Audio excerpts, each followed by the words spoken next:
புதுச்சேரியில் உள்ள விமான நிலையம் மற்றும் துறைமுகங்களை தனியாரிடம் விற்பனை செய்யும் மத்திய மாநில அரசுகள் நடவடிக்கை எடுத்து வருவதாக புதுச்சேரி காங்கிரஸ் வேட்பாளர் வைத்தியலிங்கம் குற்றம் சாட்டியுள்ளார்.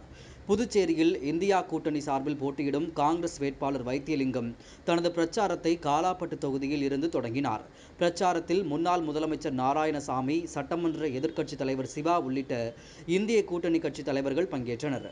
முன்னதாக பிரச்சாரத்தின் போது பேசிய காங்கிரஸ் கட்சி வேட்பாளர் வைத்தியலிங்கம், புதுச்சேரி ஆளும் என்ஆர் காங்கிரஸ் பாஜக கூட்டணி அரசு படித்த பட்டதாரி இளைஞர்களுக்கு வேலைவாய்ப்பு உருவாக்கி தரவில்லை என்றும், விலைவாசி உயர்ந்துள்ள நிலையில் அதனை மத்திய அரசு தட்டி கேட்கவில்லை எனவும் குற்றம் சாட்டினார். மேலும் தமிழக முதல்வர் இந்தியா கூட்டணியை முன்னின்று நடத்துவதாகவும், வலிமையாக இருக்கக்கூடிய கட்சி திமுக எனவும் தெரிவித்தார். மேலும் மக்களின் உணர்வுகளை மதிப்பளிக்காத பாஜக அரசை மாற்ற வேண்டும் என்பது மக்களின் எண்ணம் என தெரிவித்த அவர், புதுச்சேரியில் உள்ள கல்வி நிறுவனங்கள், விமான நிலையம் மற்றும் புதுச்சேரி, காரைக்காலில் உள்ள துறைமுகங்கள் தனியாரிடம் விற்பனை செய்யும் நடவடிக்கைகளை மத்திய மாநில அரசுகள் எடுத்து வருவதாகவும் குற்றம் சாட்டினார்.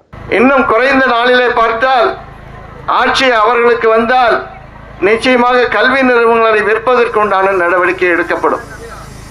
அதோடு மட்டுமல்லாமல் நீங்கள் பார்த்து கொண்டிருக்கின்றீர்கள், நம்முடைய புதுவையில் இருக்கக்கூடிய மின்சாரத்துறை, அந்த மின்சாரத்துறையை தனியார் இடத்தில் விற்பதற்கு தயாராகி கொண்டிருக்கின்றார்கள்.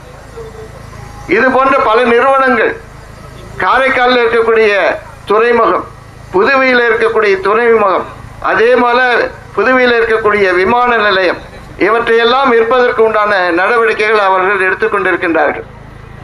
ஆனால் புதிதாக வேலைவாய்ப்பை உருவாக்குவதற்கு உண்டான நடவடிக்கை இருக்கின்றதா என்று சொன்னால் இல்லை என்று சொல்லலாம்.